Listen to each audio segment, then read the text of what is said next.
That's it. But we understand. Well, anything? Only a brief one. Yesterday was World AIDS Day, and there was an MP stood up. Okay. Anything else? Anyone? Tony. Oh, she was also the girl. Do something with this writing that's in front of me. Lord, move by your Spirit.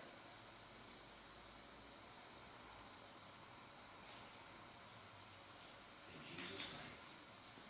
Amen. I really had a problem with Jude. And I want the Lord to really speak through it.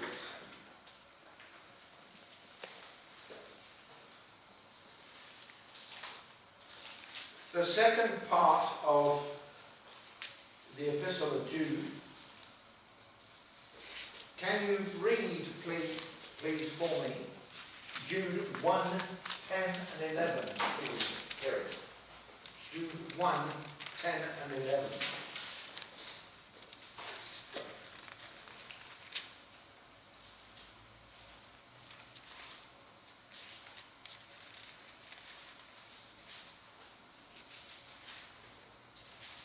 Sorry, it's taking a while. But these speak evil of those things which they know not, but what they know naturally, as brute beasts, in those things they corrupt themselves. Woe unto them, for they have gone in the way of Cain, and ran greedily after the error of Balaam for reward, and perished in the gainsaying of Korah.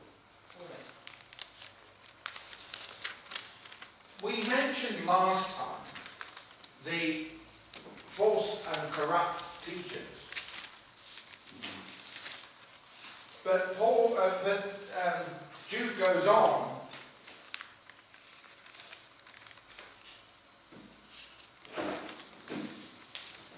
about the reproachful language that those corrupt teachers will use because of a person who speaks beyond their understanding.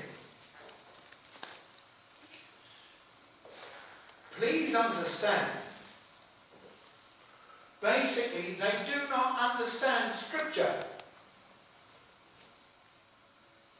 and make light of those who do, calling them Pharisees or devoid of the Spirit, and threatening anyone who comes against what they teach. We've seen that on TV. They have forgotten the plea that Paul made in Romans 12, 1 and 2. Please, Mark.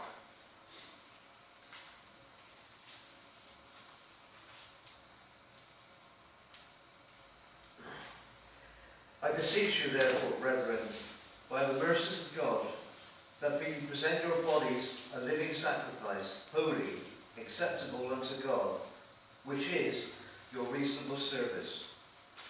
And be not conformed to this world, but be ye transformed by the renewing of your mind, that ye may prove what is that good and acceptable and perfect will of God.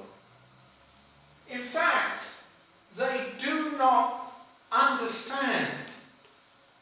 They haven't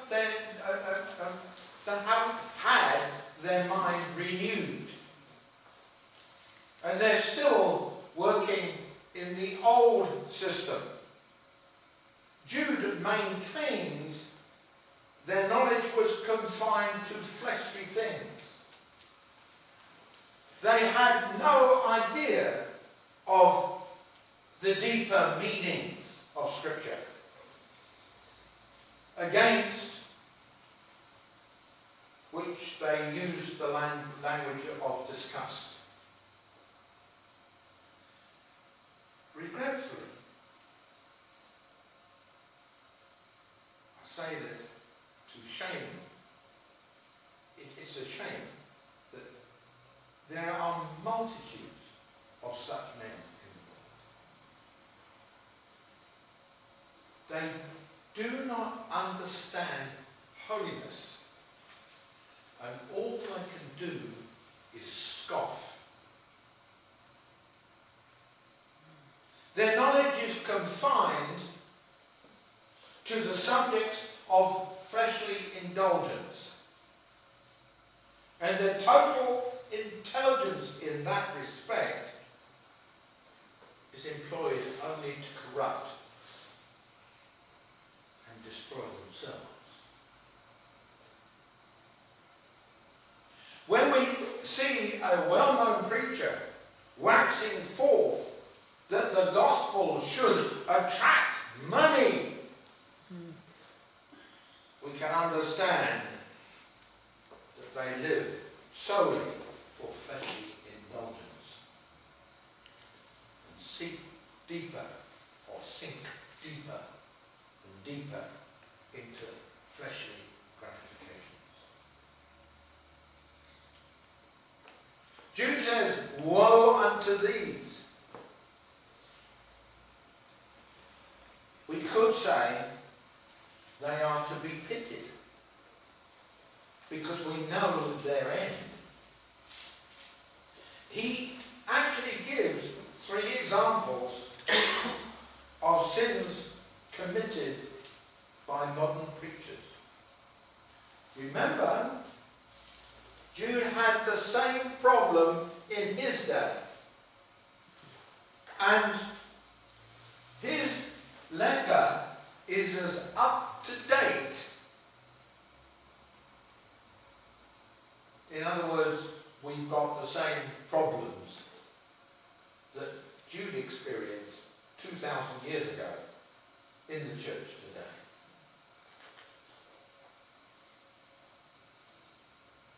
He gives 3 examples. What was the sin of Cain?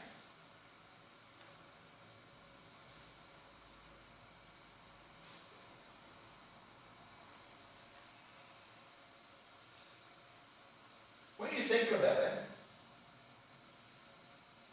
Cain envied.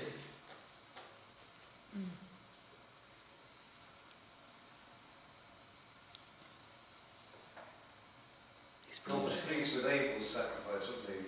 So he was jealous of him. That's right. He envied Abel's acceptance by the Lord. But he was disobedient, wasn't he? That's right. Exactly. And envy is a work of the flesh, believe it or not. Galatians 5:1. Die.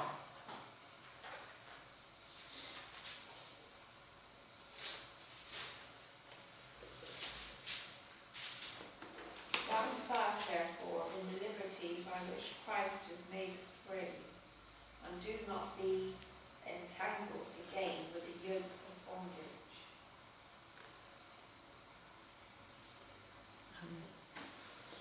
Is that the scripture you want? 5:21. Oh, sorry. Jude 5:1.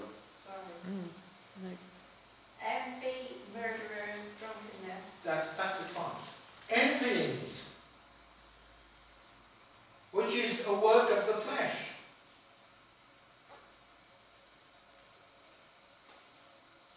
And so we see that Cain envied his brother, and that was the work of the flesh. What was the error of Balaam?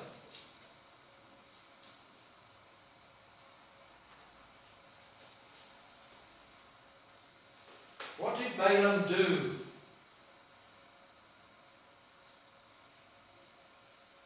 Was he the one that prophesied falsely?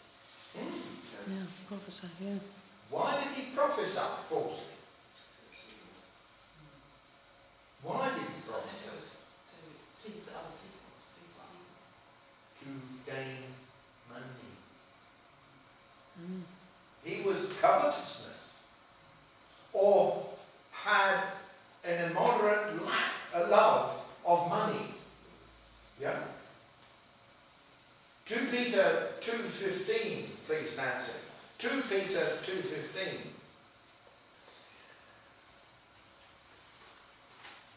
Which have forsaken the right way and gone astray, following the way of Balaam, the son of Bosor, who dealt the wages of unrighteousness. Yeah. Love the wages of righteousness. And money is always going to be a problem. 1 Timothy 6:10, please.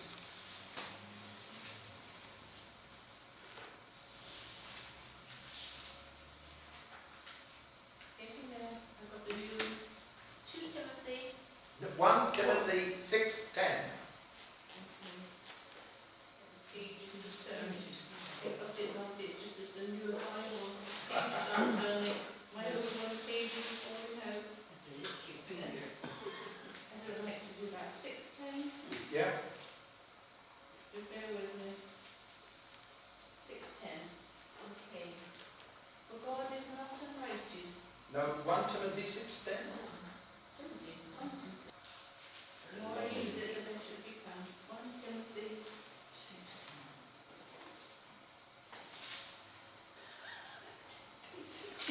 And in Timothy, money is the root of all evil, which while some coveted after, they have erred from the faith and pierced themselves through with many sorrows. Amazing, isn't it? The love of money is the root of all evil. And yet we have preachers saying the church needs money.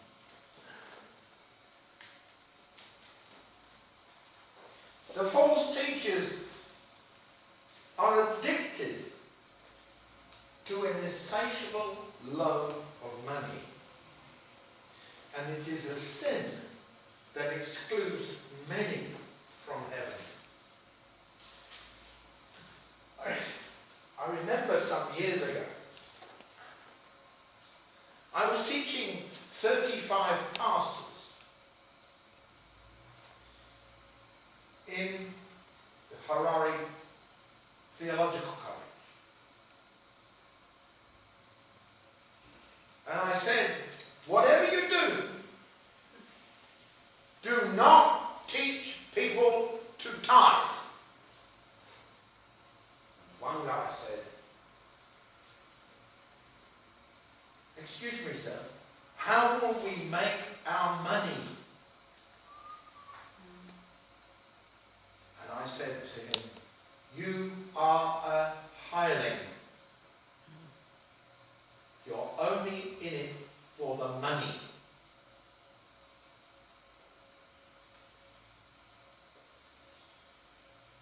He who teaches the true gospel will never be rich. Why? Because our reward is in heaven. Amen? Amen. The Lord will supply all your needs. That's right. 2 Peter 2 verse 3. Shall play with Vain words. vain words, make merchandise of you, whose judgments now of a long time. Is that the breath? Lingereth not. No. And their dominion slumbereth not. And through covetousness they shall they with vain words make merchandise of you, whose judgment now of a long time lingereth not, and their damnation slumbereth not. I'm amazed. I really am amazed. The number of people in the church who try to make merchandise of their congregation.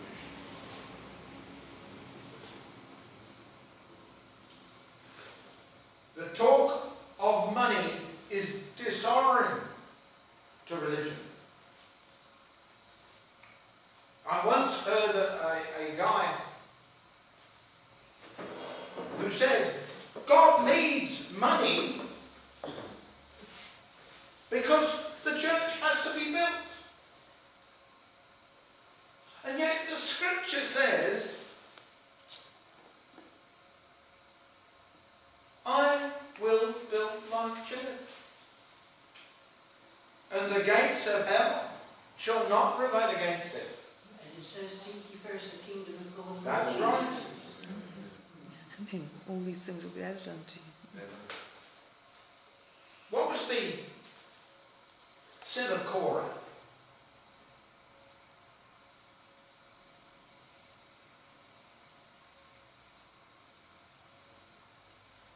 What did Korah do? I know it's spelt in the New Testament,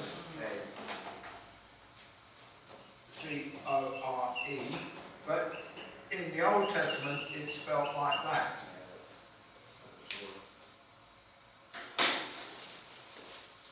Korah mounted a challenge to Aaron and Moses.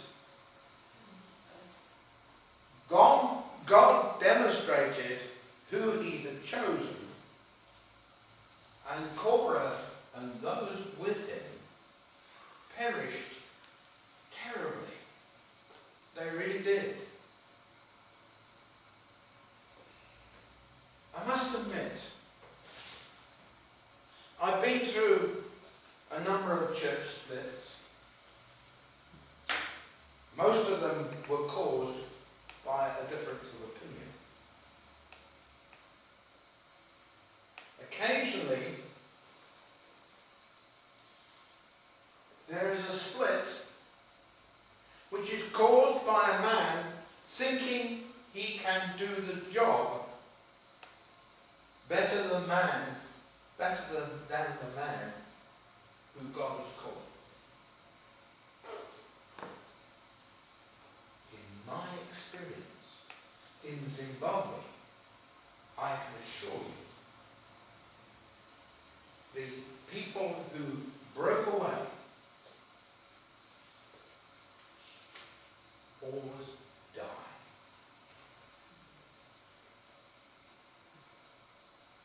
Jude 1:12 and 13, please. These are spots in your feasts of charity, when they feast with you, feeding themselves without fear.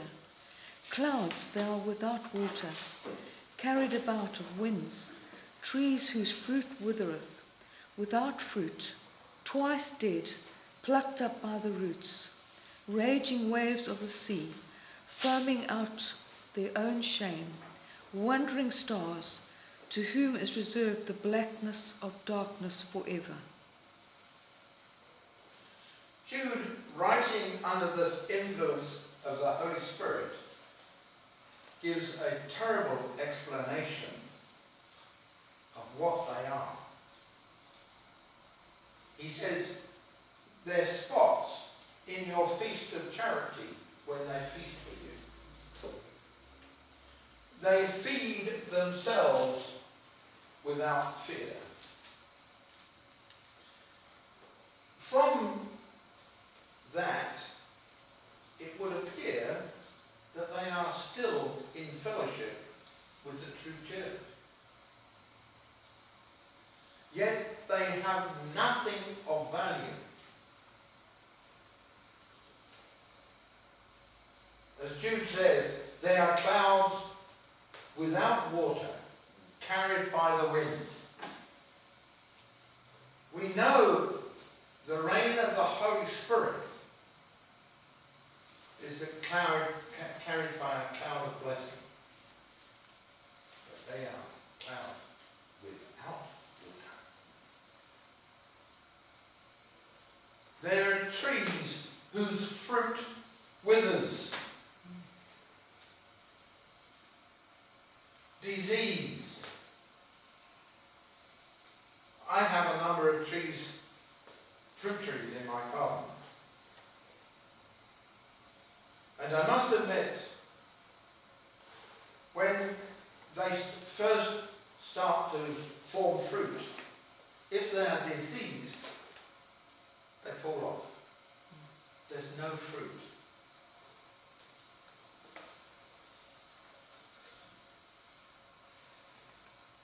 They're without fruit.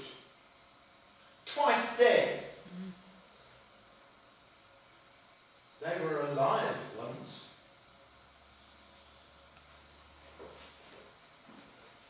With the fruit of the Spirit.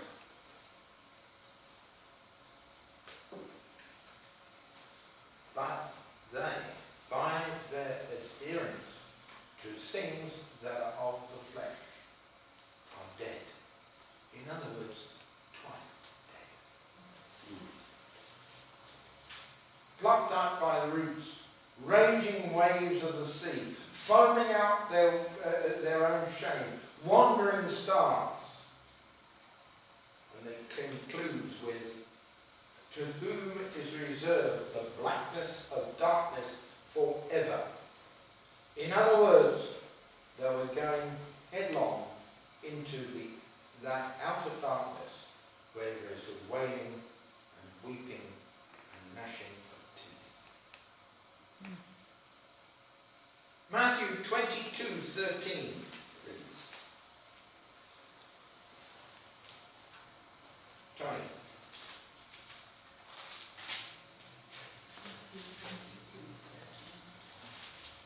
22:13, eh?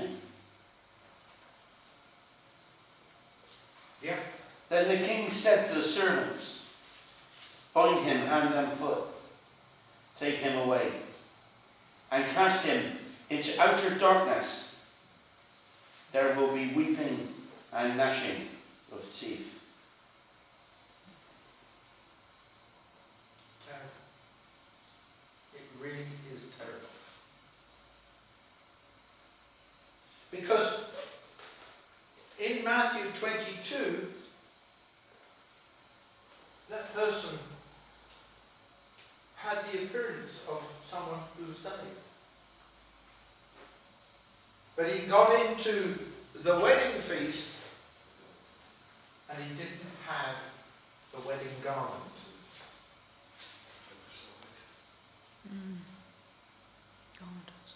And the Lord, who they gave the feast, said, what's he doing here? Bind him hand and foot, take him away, and cast him into utter darkness. I think we've done enough today. And we'll pick it up from Jude 1:14. That you would move by your Spirit and cause each of us to understand what we've heard this morning. In Jesus' name.